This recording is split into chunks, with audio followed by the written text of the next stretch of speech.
delighted to welcome the acclaimed and beloved writer Leigh Smith, Virginia native, longtime North Carolina resident. She taught for 19 years at NC State, has written 12 novels and 4 collections of short stories, and she has a new book coming out in a few months.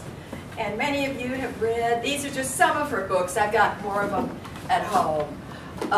And just over lunch, we were talking about grad school, and if Leigh hadn't won my heart already, she won it all over again by saying, you know, grad school can be kind of depressing.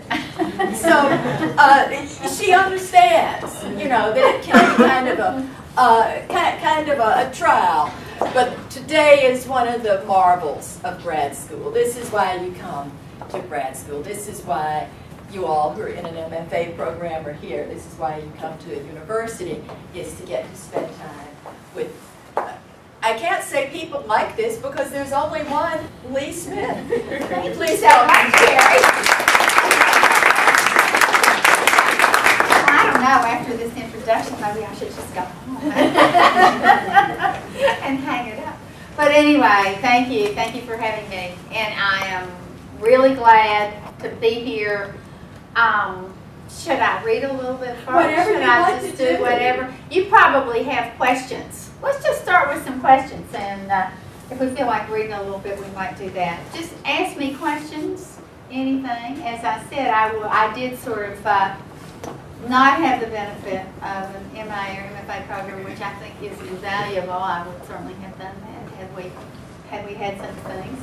I've been doing some research on the books that you've been reading, and most of the artists I've been reading about you is that same work he's coming up, feminism. Okay, well this is interesting. She said she's been doing some research on me, and the word feminism keeps coming up, and it's feminism, and how do I feel about that, about being so identified and whether my work fits in to that? Well, I feel fine. I feel pretty good. But I have to say I'm not a writer who starts from a theme or who writes with a theme in mind, but the stories that have most often presented themselves to me as worth the telling have been often had a woman as an important character, that either the narrator or certainly an important character, just because I am a woman, and so I kind of that's what I can imagine, that's what I know best. Also, I grew up in the Appalachian Mountains in a really remote area. The name of the town is Grundy, Virginia, and it's real close to Hazard, Kentucky, Harlan, the coal mine section, and a lot of the older women that I knew growing up there, many of them in my own family, were so strong and had such hard lives. So many babies and too little education. And I guess I was just so much away, but so smart and just noble in a way that I felt would never be recognized outside of their families and houses and towns because they were not public, people at all. And so I guess that's where a lot of my writing does come from. And if somebody wants to put a label on it, they can put they can put a label on it. As far as I'm concerned, I don't. Every time I have tried to write anything with a theme in mind, it has been really bad. I'm not kidding. I got this idea once that I was going to write a story or book about a girl who kept changing her image of herself to fit whatever man sort of that she was with. First she was pleasing her mama, and then she was pleasing this guy and this guy and this guy. And so it started with it was thematic. It started with the premise, and it was horrible. It's the hardest book I ever tried to write. It was terrible. Because they were just like cardboard characters voicing a set of ideas, or beliefs or conceptions. It was really an awful book. But it's published, but it's not very good. It's not very good. It's not. I have one book that's so bad I have suppressed it. You'll never see it. But this one is out there. It's named Black Mountain Breakdown, and well, it's been improved a lot since the first. But it was the hardest book I ever tried to write because I did start with this idea, and you know, it was an idea, particularly about the way girls are raised in the South. You know, my mother's whole thing was just, you know, please people. And, you know, marry rich. You know, and if you can't say something nice, say nothing at all. And, you know, all this whole kind of thing, the way that a number of people, at least my age people, I think you were not being brought up this way, right? Or, because I didn't bring my daughter up this way, I will have to say. But, you know, so it came out of that, that kind of experience and that kind of a stereotype. But, you know, the reason stereotypes exist is because they're true. They're so widely true. And so that's what I was trying to do. But so I don't go so much with the theme, but I'll take the label. Thank you, ma'am. Question? Yes. I just read Mrs. Darcy, the short Yes. story collection. I wondered, do you get a lot of ideas from actual stories coming out of your head? Well, that's something I will be talking about tonight, actually, is where do stories, you know, where do stories come from? And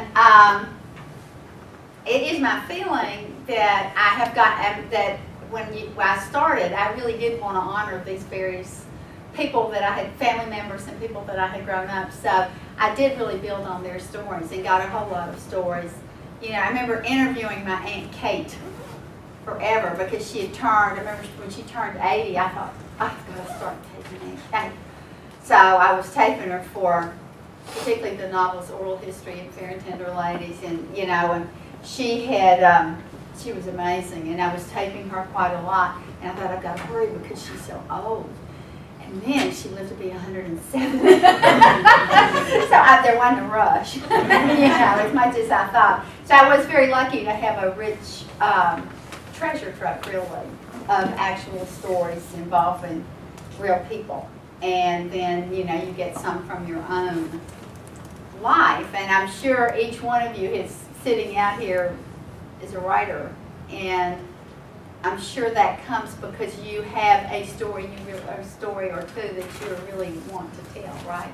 You're writing about something, some period of your life.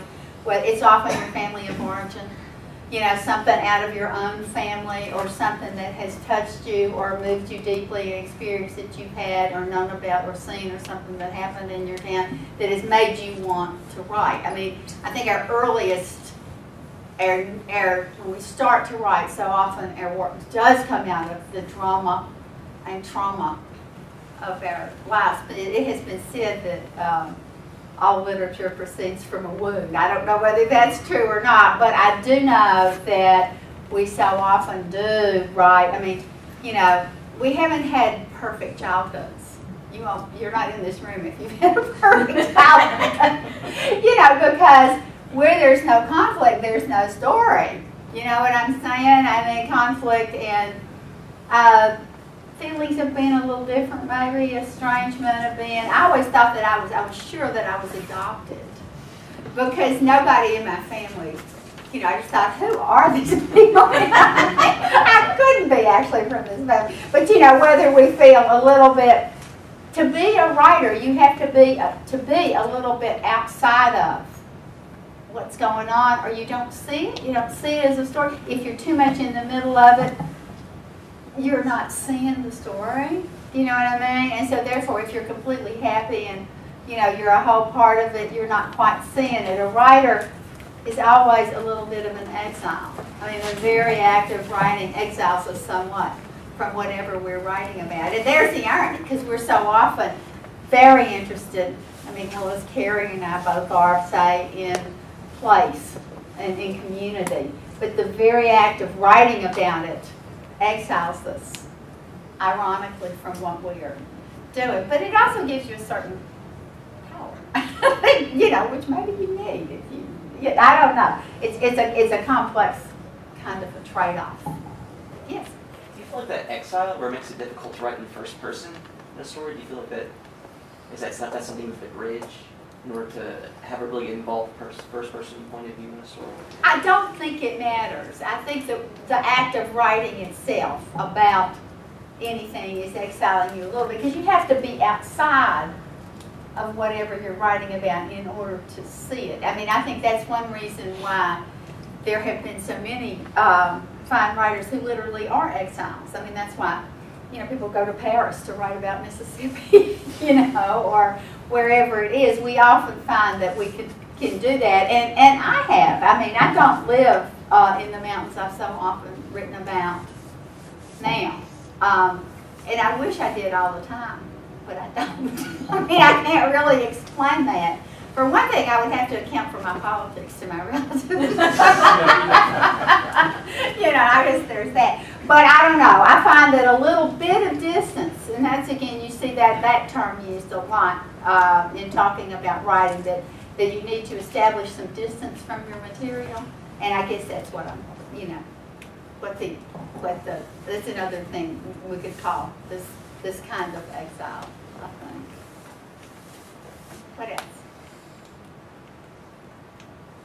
I have a question. Yeah. Do you know when a scene turns out funny, do you know in advance that it will be? I'm thinking of the story, the Happy Memories Club, which a number of these folks have read, where people in a retirement home start a writing club, and one woman writes the truth, the hard truths of her life, and the other people are just unhinged by it. She looks up from reading her true life essay, and people are just sobbing. They've gone to pieces. Right. And the group leader says, we're going to change the rules. From now on, we're only going to write happy memories. And that's just hilarious. And then, I'm thinking of another, not a full scene, but a reference to the book of the sesquicentennial, when the rogue, the rounder, comes to town, and he knows that women tend to get pregnant if their bra straps show. He's had so much experience. How do you be funny? Because that can be the hardest thing for a writer. I don't know. I mean, I really don't. I don't know how you would go about having, say, a class where you taught humor. You know, humor writing. I don't know. It's a certain off-kilter angle of vision, you know, which you've either got, I think, or you don't, maybe. I don't know how you would teach it. But humor is often a corrective. You know, oftentimes we're writing about something like a smug little town in the book you're talking about, and there's this, you know, character who comes in and sees it all different and is making fun, or whatever it happens about. And it's like, you know, the way in the Happy Memories Club, you know, they all want to just be writing, you know, little sweetie sweet pebble kind of stories, you know, about the best trip I ever took. I love my husband so much ever since we got married 30 years. I don't know what, but they're, you know, those, how boring is that? So it's a corrective for this woman to start telling the truth and have everybody be horrified. That's funny, but it's also, you know, it's like satire is a great way also to tell the truth. I think to be funny allows us to tell the truth. I mean, you can get away with a lot, you know, if you are using humor and you can make people laugh, you can talk about, I mean, you can tell the truth. But, you know, that's just a really, I think, a good way to do it. And also, I think if you take a sort of I think of myself as a real realist, and I also think of myself as a person. Therefore, if you're a realist, you know, you don't see the bright side necessarily. You see a more complex, you have a more complex view, and oftentimes a dim view of human nature, or, you know, what you are writing about. And that can be very hard to write. And so I think if you do leaven it with humor, if you have a funny character, if you know, find the humor, if you have a point of view character who is, you know, who has a good sense of humor and so on, then you can say what you want to say. You can also stand to write about it. You know, one of my ex-students and now really good friends, wonderful writer, Jill McCorkle, has got a book coming out in March named Life After Life. And it is all set in an old folks' home, and it's this funny, it's this little geography in North Carolina. It's the old folks' home, and they all are speaking up about their lives in the cemetery, and they're speaking up too. So you both have the, you know, the live ones and the dead ones, and then you have hot dog restaurant with a tattoo parlor over it, and that's a part too. And the manicurist who comes in and cuts all their nails and everything is a major person, and she's in it too. And then you also have the voices of the various staff. So, you know, people are dying all the time. There's a hospice worker who is a major character. So people are dying. I mean, this is a very serious novel. It's very tragic and beautiful, and it is hilarious. It is hilarious because of these various, you know, people who are speaking up. So I think in a way, if that humor were in there, she couldn't have sold it. You never would read it. You know, it just kind of makes us able to, you know, to accept the whole, it seems to me. I will tell you a little story. This is about why I wrote the Happy Memories Club that Cary was talking about. And it also goes back to your question of where do you get stories. A lot of times it seems like they're presented to you. You know, and one thing I always do is keep a little notebook. And if you were in my class, you would have to be keeping a little notebook of just stuff that you saw, noticed, overheard in the grocery store, a line of, you know, a song that hit you, a line from a movie, any scene that you saw out your car window that just hit you. That would be what I would want you to write in the notebook, and it would be just stuff that you know you may use later in your work. I mean, I don't want anything about, you know, pick up the eggs, you know, or any you know, any reasonable thing. I just want things that you find that hit you, you know, your head for writing. And I do think once we start doing this, we hear things we would never have heard if we were not charged with writing them down. You know, we notice things that we wouldn't really notice. I mean, just the very act of having your little notebook or your whatever you are writing this on makes us, it makes us receptive. It makes us see. Again, it puts us as outsiders, you know, a little bit. It makes us be the looker. You know, we're the outliers. We're the onlookers. We're the sneaks and the spies, and so on. And we will hear things and see them, and we will have a much richer sort of sources for our stories. But sometimes they just come to you. And in this case, I had been asked to come to a retirement. We're into the retirement communities. I had been asked to come to a retirement community south of Chapel Hill, where I live, and speak with a writing group. And so I got a little bit lost on the way down there, and I was having trouble, you know, parking and so on. So it was a little bit late when I got there. And when I got there, the writing group, there were about 12 of them, only about 3 men, I think, and about 9 women. The guys don't live as long. There's always more women. But anyway, so they're around the table like this, and they're just assembled like this very quietly in the cafeteria. And so I go in, and this one lady who was like helmet head, you know, with this kind of coif that is sort of lavender, doesn't, it's like a helmet, doesn't move. And she wrapped her pen like this. She went on the table, and she said, "You're late." And I said, and I start babbling. I said, "I'm so sorry, I couldn't find a parking place. I missed the first turn." You know, and all this. Said, "Never mind, sit down." And she said, "We are the Happy Memories Club." And I'm thinking, oh, yeah, I just couldn't believe it. You know, but nobody's cracking the smile. It's not a joke. It's they are the Happy Memories. We are the Happy Memories Club.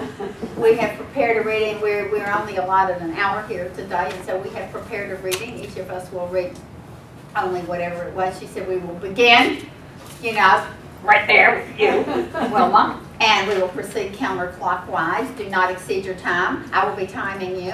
Do not exceed your time." We will ask Ms. Smith to hold her responses, hold her remarks until you have completed your happy memories. So they start reading, you know, and some of them are pretty good. They're on a trip they took to Chile or wherever, and they're going all around, and I cannot believe it. They're all real serious. They're afraid, listen, they don't say anything. They just read their work, and then they go to the next one. And this is apparently what they always do. So I'm just sitting there, biding my time, writing notes, you know, so I will remember, because it's really hard when you can't respond as, you know, as they go. And all of a sudden, this little door, over here to the side, opens up, and this little woman comes in wearing like capri pants and ballet shoes and sort of a sweatshirt, and she has long, long, beautiful white hair, which is wound up around her head and stuck up there with a knitting needle. And she's very graceful, and she's also looks very, you know, scornful of this group. And she comes in and she lights a cigarette. Nobody's supposed to light a cigarette. Nobody says a word to her. They just keep on reading doggedly. And so she lights her cigarette and goes like this, and then she goes and she makes the circle of the entire table, blowing smoke out across the heads of the readers, and none of them say a word. So I don't say a word. And then she kind of goes back to the door and she stands there and she kind of looks at him, and then she drops that cigarette and grinds it out with right on the cafeteria floor. I mean, a floor just like this, and exits. Nobody says a word. So I don't say a word. So I'm just completely true. And then, so I have saved some things to say for each one, and you know, and I say all these things. I say, oh, you had to have a beautiful relationship with your grandson, and it must have been a great trip. But I mean, whatever, you know, and I go all the way around and everything, and they thank me very much for coming, and we leave. And I approach, you know, the most approachable looking of the happy memoirists, and you know, grab her and I said, who was that woman? And she says, oh my God. She said, whatever the head woman's name, she said, Mildred kicked her out. We had to kick her out 2 weeks ago. She said, and I said, did you agree to kick her out? And she said, well, we sort of had to kick her out. I said, well, why? What did she do? She said, well, she read something that was sexual. And it was not only sexual, but it was not happy. And she would not agree to abide by our rules in the future. And said, I'm just really surprised that she came in like this today. And I never saw her again. But she's like one of those people who appears in your life and just takes root. You know, I never saw her again. But she just, I can't stand it when I'm not going to see somebody again that I'm so interested in, so I just had to write her story. So that's what I did. That's exactly where that story came from. And of course, I just made up a whole thing.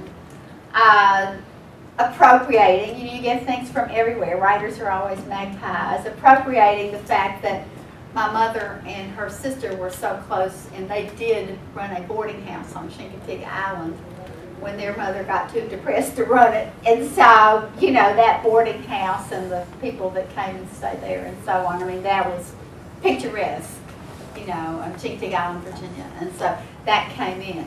But, you know, sometimes life will just present us with that, or sometimes things will happen to us ourselves that we know we want to write about. But the older you get, the more you have used up your own real life.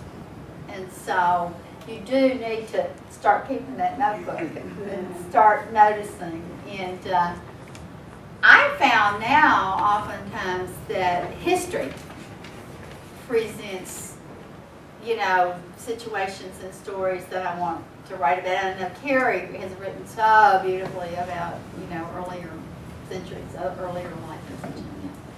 And to me, that is, you know, that's just wonderful because I love to learn. I love to read history. I love to do research. It's the problem is ever tearing yourself out of it to write your story.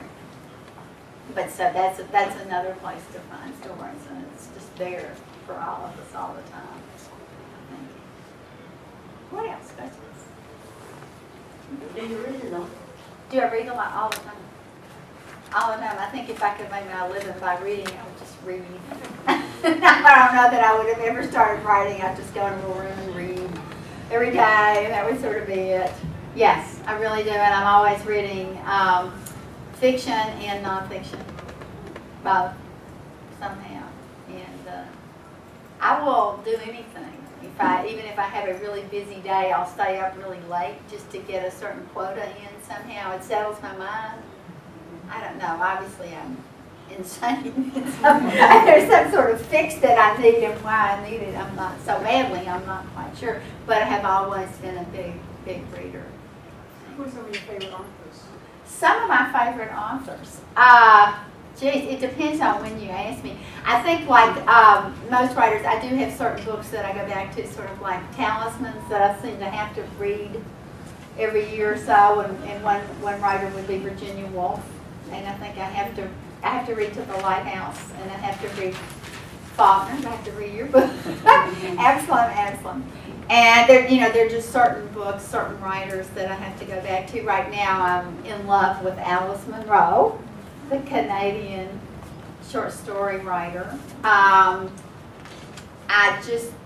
just bought Ron Rash's new book of stories, and I think he is amazing. I think he's really, really good. And so I don't know, I'm reading a lot of short stories right now.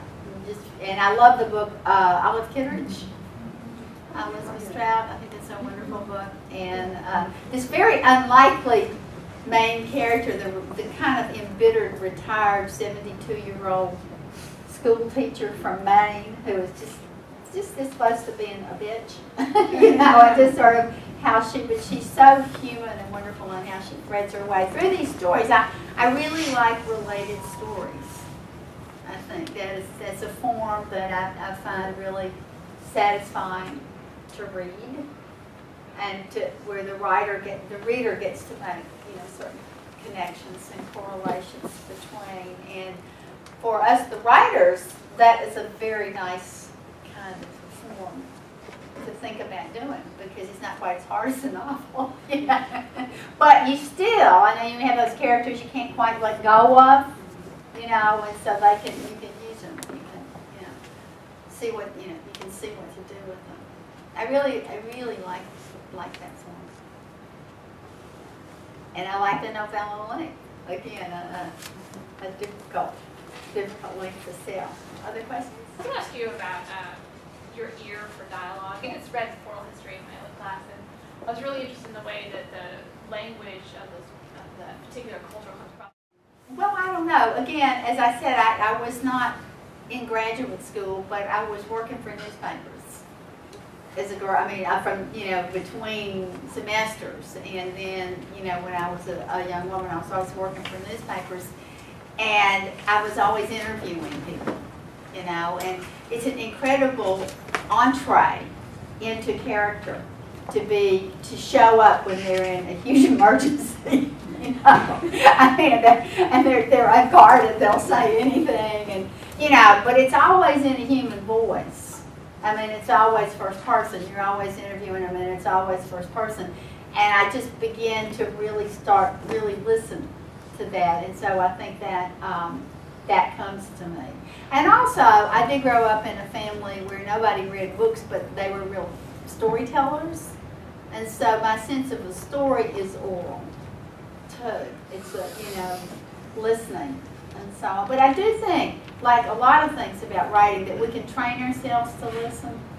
We can train ourselves to listen, and it's really fun to do. I am a fellow, was a founding fellow, and I'm a fellow with the Duke Center for Documentary Studies now, and I like to teach a course in, quote, documentary fiction, where one of the things I have them do, and I think this is fun, especially when you're young, to take you out of yourself, out of the self, is to tell them they have to go out into the community, and they have to do 1 hour of taping with somebody whose background is radically unlike their own.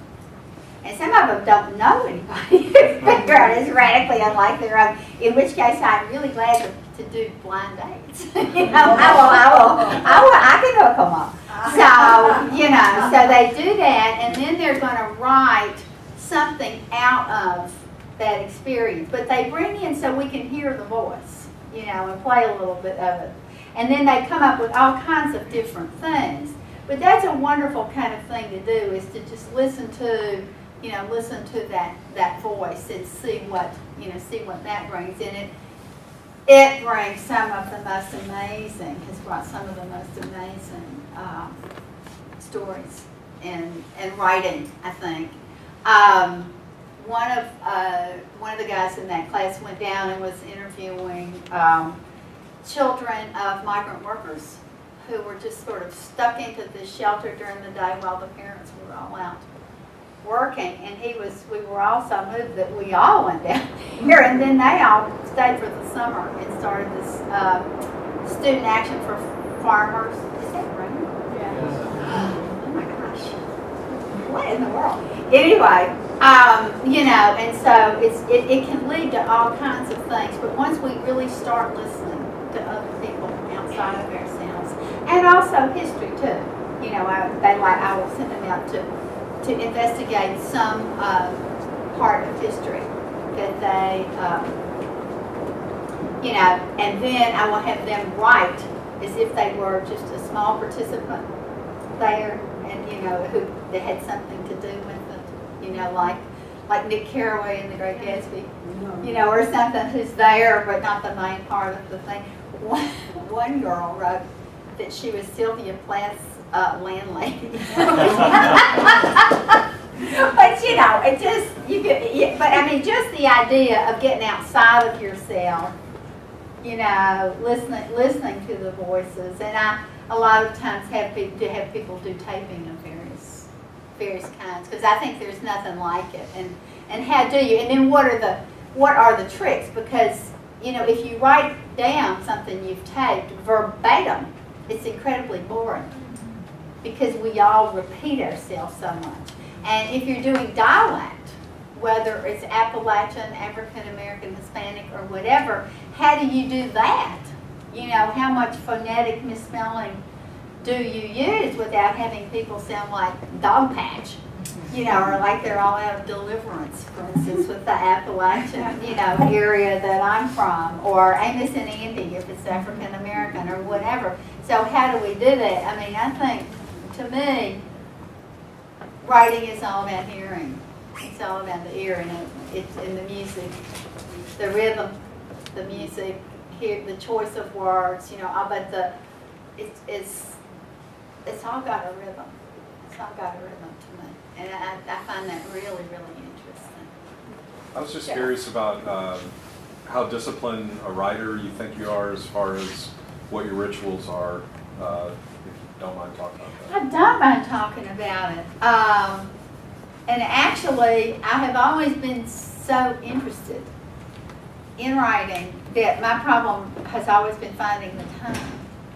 Because, you know, very few, almost none, are the writers who can support themselves from writing. And so you're big as writers, you know, as new writers, your big choice is going to be, what's my day job?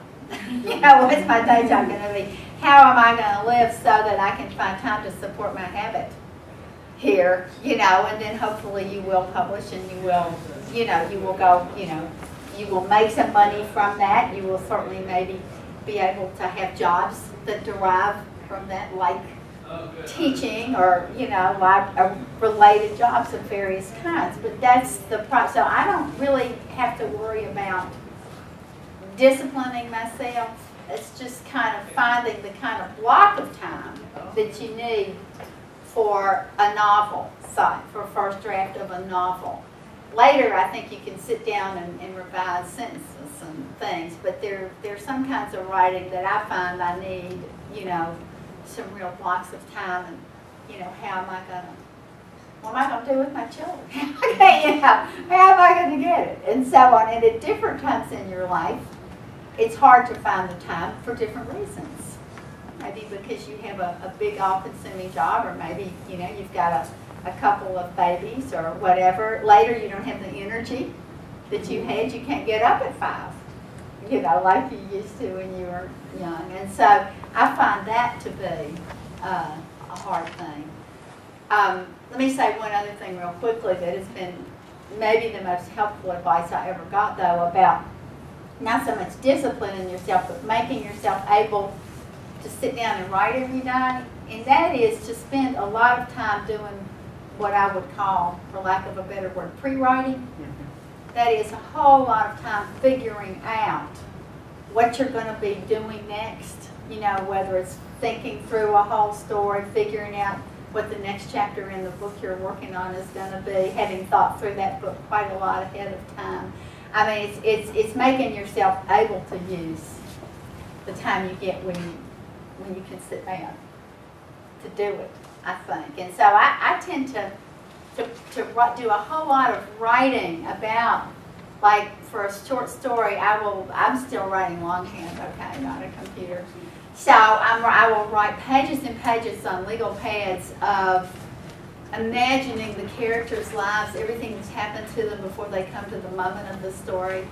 Who are they? What kind of family do they come from? What do they want the most, fear the most, hate the most, love? What do they believe? You know, all this kind of stuff. And so that by the time I start writing, and I will write down their favorite song. I mean, I'll write all this junk. And most of it won't find its way into the story, but by the time I start, these people will be literally walking around in my head. And so it'll be much easier to write, and I will know what they would and wouldn't do, and I won't have to revise so much, and so on. So I think that helps. That helps a whole lot. You don't have to, if you just sit down and looking at a blank page, how do you force yourself to write? You don't have a blank page. You don't have pages of stuff that you're going to have notebooks and, you know, pages of pre-writing that's going to help you. Because it's hard. This stuff has got to come from somewhere. So I think if we need all the help we can get.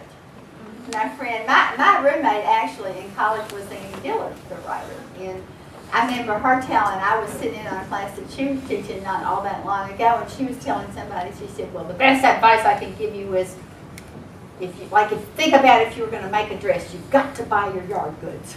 You've got to have your yard goods, you know, sort of spread out on the table, which is a much more economical way of saying the same thing.